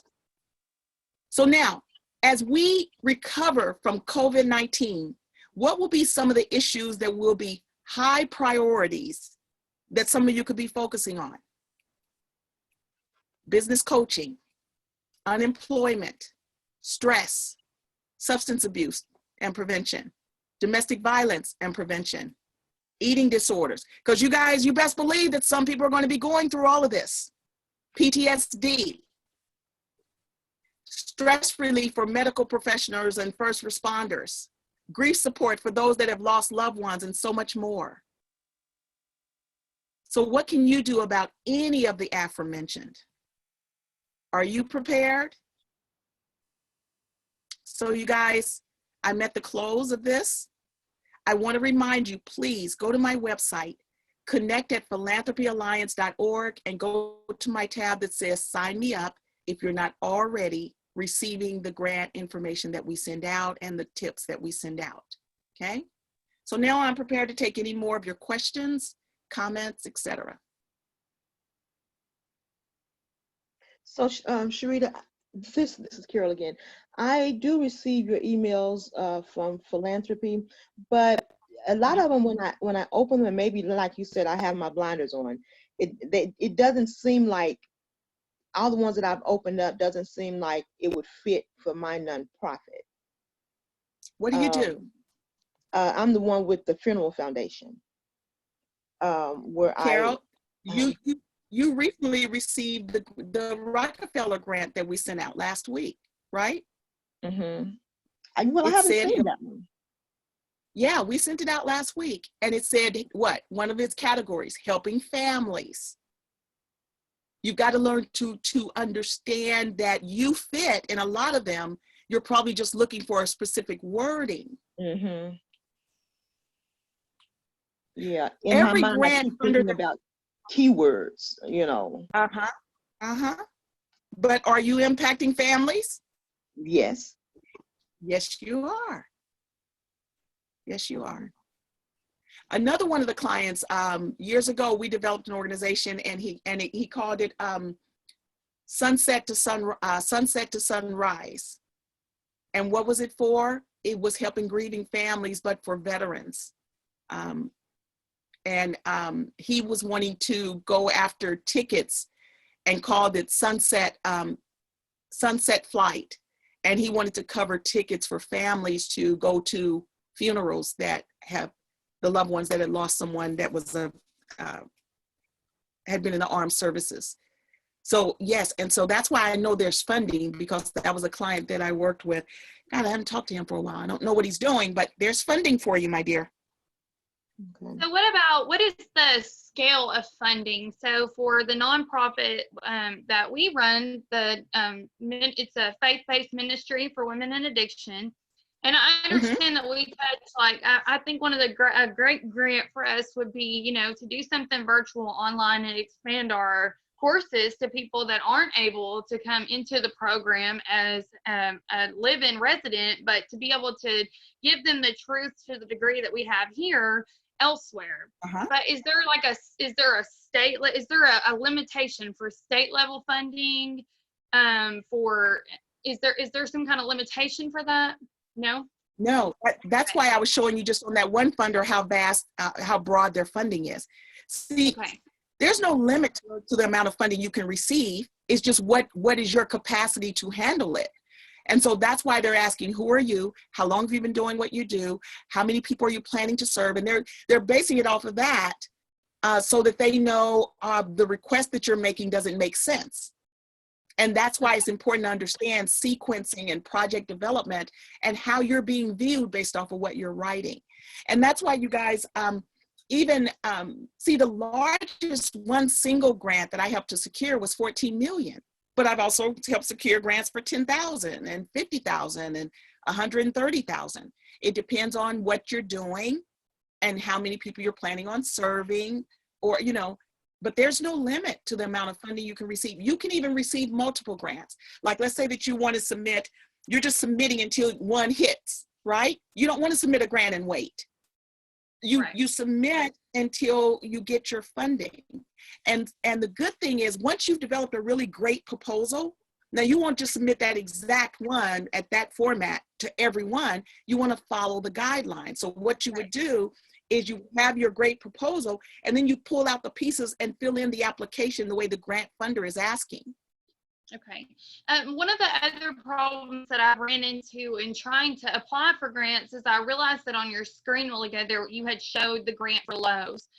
So one of the things that I tried to apply for before was for a grant for Lowe's, and actually finding the grant applications on their website is actually very challenging. So is there any advice that you have on being able to find the actual applications? Because it actually gave you the grant guidelines, but then it kind of gave you the runaround. No, because see, that's like saying that everybody's website is exactly the same. See, it just depends on how they built their website. When you go to my website, where I have contact me is going to be totally different than someone else's contact me. Or someone else's contact me may not even be visible until you go under about. So it's the same way with grant funders. It just depends on who built their site. And that's why I took you over to the W.K. Kellogg Foundation, because there's a few of them that their site is just so easy to manipulate. But then others, yeah, even myself, I'm going through, I'm like, God, why do they make it so? And then they'll have a little bitty print down in blue that says, click here for our grant guidelines. Duh, Right. that's a bad design. But they just had someone that designed their website that did a bad design. But Yeah, that was one of the areas that I had ran into a problem before. So that this will make it a lot easier though to be able to expand, like you said, taking those blinders off and being able to expand the things that we're actually applying for. Yes. And we will sign up. Well, so philanthropyalliance.org is your website, correct? Yes. And over just to sign up and you'll send us grants. Yes, over to the far right is the tab that says sign me up. Okay. Okay. All Now, right. there's one other thing I want to show you guys. I was going to try and stay under 2 hours since we've been on this long, but I just want to show you something real quick. Studies show that we are who we are by the time we're 5 years old. Okay. And I want to just kind of take you guys through a little exercise that I had to find out some things even about myself. Okay. Hi, Sherita. And, I'm sorry. I just wanted to get this question in real quick. There was a question from Robert. He had asked a while ago, and he wanted to know how detailed should we do our financial projections, and do we have to count in kind donations as part of our annual income? Absolutely. Yes, in kind. And a lot of people wonder, what is in kind? In kind is anything that you receive other than monetary, other than money. So if you have 5 volunteers, what is the estimated amount that they would be paid if they were not volunteers? Then you would show that as billable hours, but maybe you're getting $5,000 a month just in volunteerism. Maybe someone donated 3 computers, estimated about $2,000 each. So you got $6,000 in equipment donation. Now, Robert, as far as the detail, each grant funder's budget guidelines are different. One budget that I looked at recently, it was so simple. I had to keep going back to it saying, this is all they want, and I do this. And then some of the others, they want about 30 different budget line items that may even take you over to 2 or even more than 30 line items or things they're asking. So it depends on the funder. And that's why I tell people, please, if you're new to this arena, stay away from government grants initially. Not because they're horrible, it's just government grants are more tedious. They ask you more questions. And that's why a lot of people don't like the grants and nonprofit arena, because their initial experience was a government grant and it scared the bejesus out of them. When there's other grant funders that are initially just asking for a 3-page letter. So grant funders, as far as in government grants, tend to be a lot more tedious to write than other funders. Okay. That it? Yes, well, if you have another question. Now, what I wanted to talk about is, who are you? And dig deep, you guys, because since I've been doing this, it is nothing to me but the grace of God that has helped me to help people operate in this arena. And I can't tell you how many people say, Sherita, now that I'm in this arena, I feel like I have purpose. I've always wondered what I could do with these skills, or so I just want to show you how there were some things I had to find out about me that has helped me to operate even deeper in this arena. And now I'm not trying to offend anyone else, but for me, it was nothing but GPS, what my dad, who was also a minister, taught me years ago. Dad always said, Shub, my nickname is Shuby. He said, Shub, if you just keep God first, and then you pray, and you stay in service to what is true to you. You guys, my dad was teaching me GPS before GPS even came out. My dad only had a 6th grade education. He couldn't even read half of the stuff, but he taught me GPS. So what I want you to do is, what is your GPS? What is you? Who are you? What's burning in you? What's hot in you? Not just what's hot out here. Dig deep and find out what is hot in you. And I guarantee you there's a grant for that. So let's go to this.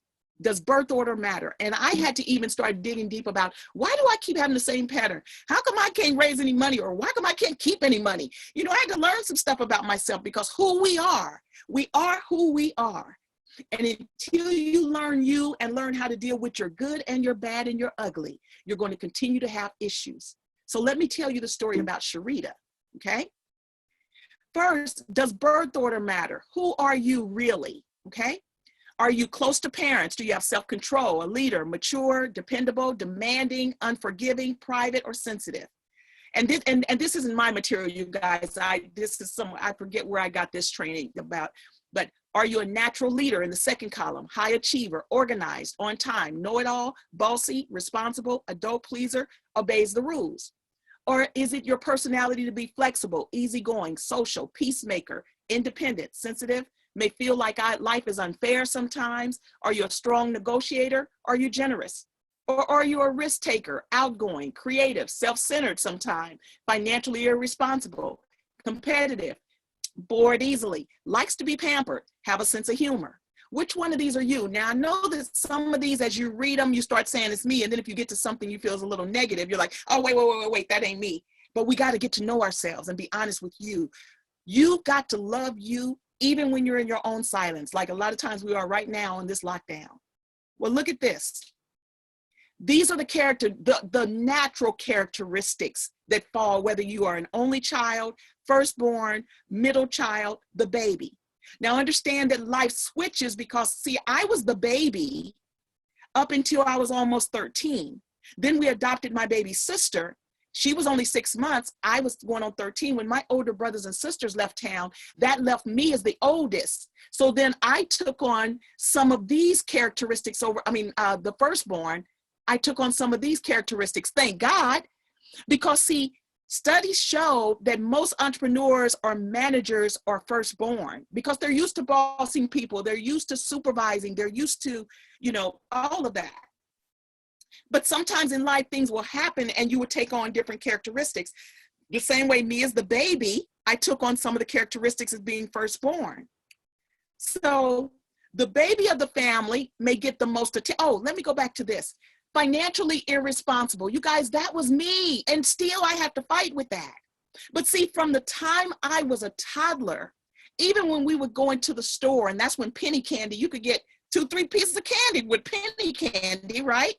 Well, I'm the baby and my sister Mona would have the money and I might say, oh, what can I get? How much can I spend? And she's, how much money do I have? And she'd say, don't worry about it, just get it. So what I'm saying to you, you guys, depending on where you are in birth order, your habits are formed early and you didn't even have anything to do with it. I wasn't taught financial responsibility from the moment I started going in the store. Now, I'm not trying to put the blame on someone else. What I'm saying is who we are is formed in how we are reared or not reared. Learn who you are and why you keep repeating patterns in your business life or your relationships, and it's going to help you, okay? This even helps you to learn who you're with. Like my husband is an only child. I'm a spoiled baby here. So we have to learn each other because there's some things I want and he might be over here and he's unforgiving. So, so we have to learn also who we're with. So the baby of the family may get the most attention, but the oldest gets the cash. Statistically, that's the message of Care Builder survey that found employees who were first born in their families were more likely to earn $100,000 or more. The baby of the family was the least likely to earn a six-figure salary. So that's why I say, thank God that I took on some of the older characteristics or I wouldn't be the entrepreneur that I am. So I'm not saying that it's too late for anyone else if they didn't learn that, but know your strengths and weaknesses, okay? So here I am, the baby, and that's why, does birth order matter? Who are you? And here we are again with our daddy. But then my little sister, Janelle, came in, okay? And so our family dynamic of siblings changed, and it didn't stop there. Then we find out about my brother, Michael, who is the oldest. My brother Sonny is over here. He had been the oldest the whole time we grew up, but our family dynamic changed when we found out about our brother Michael that my dad had even before he had started having us, which he and my mom always knew about him, but he and his wife found my dad through the internet. So your family dynamics may change, but believe it or not, your birth order and foreign personality traits continue to show up throughout your lifetime, playing a significant role on how you manage your business, select employees, identify board members, and even selecting your partner, okay? Don't let your past take you into your present like it's a ball and chain. Get to know you, okay? How can you create a legacy for your family? Well, I want to go on past that. This is just where we started creating our family foundation as siblings. So I'm showing you who we were then and who we are now. But come on, I want to go past this stuff. I'm going to get past this stuff. I want to show you something else. I'm sorry. Because I want to show you how my personality ended up showing up. And I didn't even know that I was doing the things to keep, I was just following who I am. And that's why I'm asking, who are you? How are you showing up? What can you do that shows that your passion is already there and has been? So let me get to this and then I'm going to be done, you guys. So this little girl, her story, okay, which is me. And now when I say who are you really, for the longest, already by 5 years old, I was trying not to smile big. My natural smile is on the right as an adult, but I was teased so much when I was little about how big my mouth was that until after being almost 40 is when I just started relaxing and showing who I was. Because look, here I was the first girl, and still to this day, I think, to ever receive a varsity letter at the high school level. And still, when I was getting ready to smile, if you guys can see my picture, my video with me, I would say, no, that's too big. Okay, bring it down. No, no, no, right there. I would be in my head, I'm talking my own junk and telling myself not to smile big because I didn't want people to tease me about how big my mouth was. Isn't that crazy? See, until you step into you, your whole world won't change. So here I am again. I had always been an athlete, and so I'm really proud of that. But you wouldn't see it in that picture. I don't look happy. Here now I'm talking about how we follow a pattern. In high school, I was on the principal student council. The purpose of the council is to enable students and administrators to cooperatively identify and consider school problems and concerns and ideals and possibilities for improving. Isn't that what I'm doing right now with you guys? Giving you ideas for improving? Well, I didn't realize it, but all the way up to 2008, when I went home to Kansas City, what did I do? The Neighborhood Advisory Council is an advisory board with a mission to represent the interests of Kansas City's diverse neighborhoods in the development and implementation of governmental policies and to impact the quality of life. Isn't that the same thing as this Principals Council? 30 years later. Then I was always in the news doing something.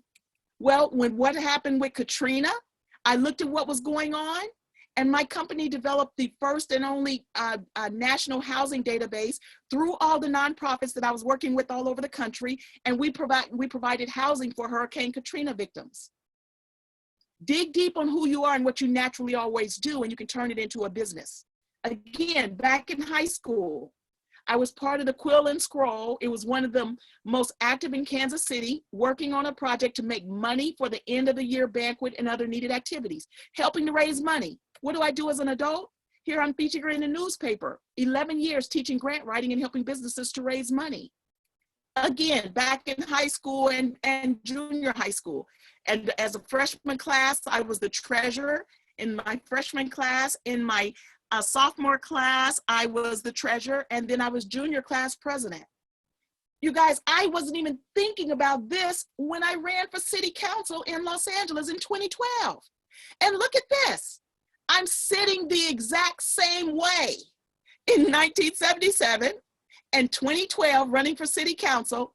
I'm sitting the exact same way, doing the same thing that I did as junior class president, running, I ran for office, but I won then, I didn't win in 2012. In school, the students in the program, what did we do? We compete with students from other schools and speak in speech, drama reading, poetry reading, public speaking. What do I do now? And radio. I'm a public speaker. There you see me with Bernie and Lisa and Les Brown. And I do radio. What I'm saying, you guys, every move in my adult life, I didn't think about what I did as a youth, and I want to repeat that. I just have been doing what is natural to me. What is natural to you? I want to, whatever it is, I want to help you do what you love until you're dirt again? What does that look like? Where can I help you to go? What is it that questions that you have that you need answered in order for you to go there? Okay? Questions, comments? You guys good? Well done, Sherita. Ah, thank you, Wow, thank that you, was- thank you. That was awesome. That was awesome. I Thank mean, you. and the way you were able to put the pictures together from then to now and actually come out with that's how you was. I always say that, you know, how we are as children is how we naturally are as adults, but we allow other adults and allow life to change our path, but we are who we are deep inside. You know, I remember, Absolutely, Carol.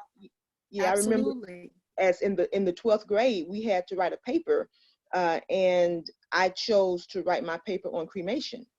I don't know why. It just, out of all the topics, that was the one that, you know, that interested me. And I guess about maybe about 2 months later, when I lost my brother, and we had never experienced anything like that before, and he ended up being cremated. You know, and now here we are, what, 30 something, 40 years later, about 30 years later, and I'm founding an American Funeral Foundation, you know. And now, before now, had you put that together on how far back you were doing Yes. what? That is amazing, and most people do not. And a thing is, when you start doing what is natural to you, you're going to be amazed at how things start happening and rolling to you. Okay? Statistics show that we are who we are by the time we're 5 years old. And if we watch young people when they're young and can get them into things that they love at that time, we're going to reduce bullying, substance abuse, school shootings. Do you know that reports reveal that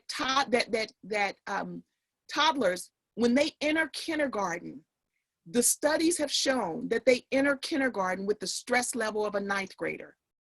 And then we wonder why we end up having school shootings.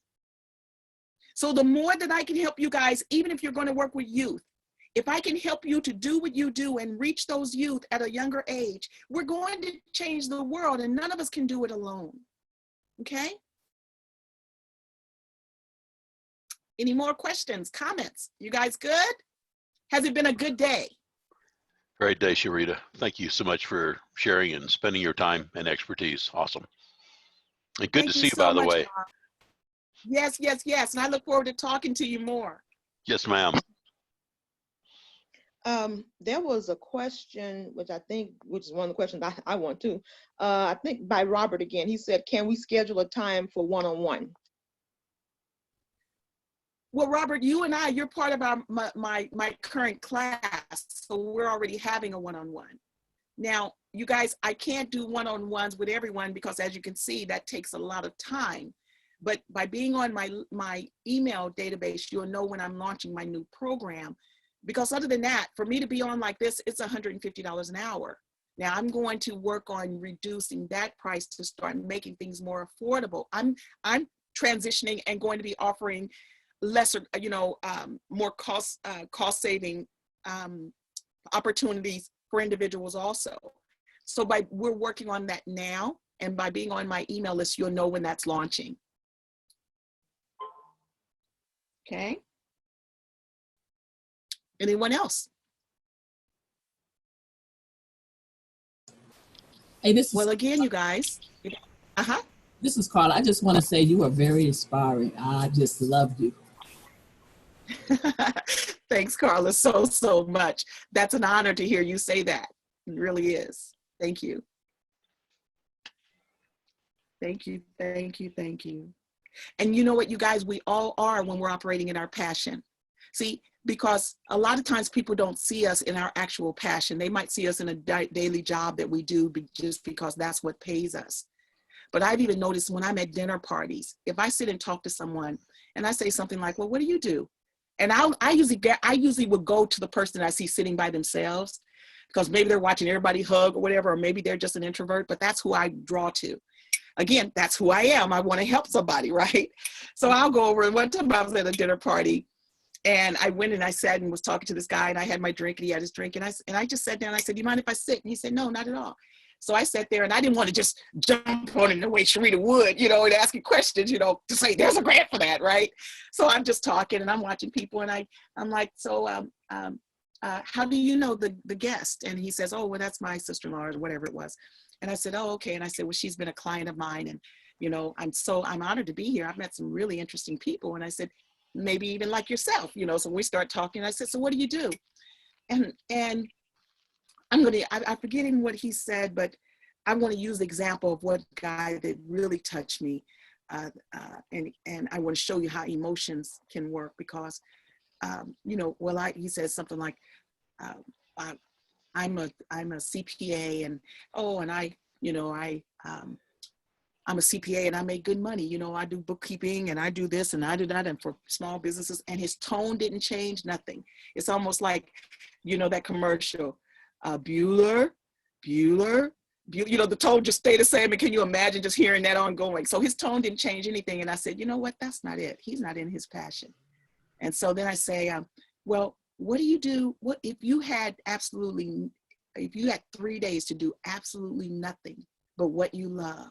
What would that? And man, when the guy did that, he got up on the edge of his chair and he's like, "Oh man, Miss Herring, when the tide is high, I'm out on that water and I've got my wetsuit on." And he said, "I just love surfing." And and that's when I said, I got him, because see, when you are talking about your passion, you guys, you see me today and I stop and I will talk to you, but sometimes when I'm just in my mode, I forget that you're there. Because I'm just talking about my passion. And what I'm saying to you, when you get someone to start talking about their passion, it could be something you don't even like, never heard of. But I'm telling you, that's how God works. When you start talking about your passion and people can see it and they hear you, they start listening. And it's more than just words then, it's soul to soul talking. And that's what I'm saying to you. When I'm talking to you today, I'm not talking about just getting money. There's a grant for that. What I'm saying is there's a grant for you to live with what's in your soul. I'm saying that whatever you love, there's funding for it for you to have a more enriched life. And I guarantee you that if you're doing what is coming truly out of you, you can't help but help someone else. It's impossible to not help someone else when you're doing what is truly your passion. So that's why I do what I do. And that's why I say yo, meaning you are your only limitation. And that's why I say, I want to help you do what you love. I want to help you do what you love until you're dirt again. Stop waiting until we retire to start being passionate. That's why so many people are dying early. That's why we have such high stress levels. That's why people are unhappy in life. Once you can start doing what you love, it changes everything. And that takes me to what I even have on my screensaver. When Wayne Dyer says, when you change the way you look at things, the things you look at change. And it's so true. So you guys, I want to thank you for your time. I know that even though we all are pretty much on lockdown, we have so much more we could be doing. So I want to thank you for being on. This is Sherita Herring-Oglesby, just spilling out my soul to you so that you can spill out your soul to others. That's it. Thank you so much, Sherita. We done? Thank you so much. Thank you. Before we go, I'm dying to ask you 2 questions though. Yes. Okay. So you have so many ideas and your brain is just wow. And so I want to ask for 2 people actually. Our young generation, they have ideas, they want to do things. It's hard for them to get a job, but they don't know how to proceed in their own passion. So let's say I know a young man who has been doing music for years since he was in high school, and it's hard for him to get a job and keep a job. And so he loves making beats and music and stuff. And I was telling him, he could do that for, let's say, younger children who wants to learn how to make beats or who love music. And that, as you always say, there's a grant for that. And then there's another young lady who her passion is is, what is it, decoration. She loved decorating and she wants to learn how to do that. And, you know, but how can they, and I'm sure, I know because of you, I know there's a grant for that, you know, but how is it that they can, that she herself can actually learn how to do this and then do it maybe as a nonprofit or something for maybe younger people? I don't know. Well, see, we all watch, well, I love interior design, so I watch HGTV. Know that anything you watch on television, you can be doing virtually, okay? So the young lady that likes interior design can be doing interior design. She could even do interior design for people's homes and have them walking around with a webcam showing her their home. And so you know what, I didn't realize how much I step inside of darkness and outside of darkness. Let's see. So anyway, so she could have, like, let's say with me here, I could be walking around my home and showing her how my living room looks. And she could say, you know what, Sherita, you know, you've just got, that couch is beautiful, but you have the wrong pillows. So let me show you some examples of pillows that would work well there. And she could be online, go on even Amazon and show some different pillows to show them what pillows to put on that couch. Everything could be virtually. Now, the young man that does the beats, when they're doing the beats in studio, he's actually looking at a computer. He's working the board. Why couldn't he do that and it'd be virtual? Sherita, So, Carol, yes, Bob. there's a guy out of North Carolina. He's got a company called Siwa Beats. There's the link over in the chat section. He does corporate drumming, Coca-Cola and IBM and Microsoft. And so for that young man, he could start trying to bringing some of these kids out there that have a hard time getting organized mentally, you know, ADHD and others. And I think Beats would really help. And Yes. I don't care. You don't need to have a drum to get it done. And I've been in more drumming. I work with some trading masterminds in the investment world. And a lot of times when we all get together, the first thing we do is a drumming session. And it's amazing to watch the group come together. And pretty soon they're all in sync, whether you want to be or not, which really has to do with trading the flow in the market. So in the beat side of the house, I think what would be really cool for that young man that's trying is to go out there and start doing some YouTube videos and getting some kids. We're going to have a group drumming session, if that's the beats as I understand it. Wow. That's creative. Wow. That's really creative. Okay. And Carol, he makes a good living doing yeah. this, by the way. Oh, okay. Thank you so much, William. Yeah, he does beats on like a machine at home, and he just make beats for people who wants for their album and stuff, you know, but he's just having a hard time getting it off the ground with people who want to purchase his beats. So I was telling him, well, do a nonprofit for children. So this Go to awesome. Fiverr. Tell him to start posting his beats on Fiverr and then use them as soundtracks. And oh, okay. You know, I didn't recently, I think we sent out a grant for music programs. If I'm not mistaken, over the past week or so, we sent out something for music programs. And it was for all over the world. So again, there's a grant for that. Okay. Thank you, William and Sherita, so much. I appreciate that information. Thank you, you guys. And again, I appreciate all of you being on. This recording, I will make it available, and so you can share it, because this was a free program. So feel free to share it with your network and anyone that might just need some inspiration on things that they can do at this time. Okay. All right, you guys. Thanks, Bob. Thanks for letting me see ya. Well, you guys have a great Saturday. You bet. Take care of yourself. Guys, be good. Okay. Bye-bye. You guys be safe. Stay home.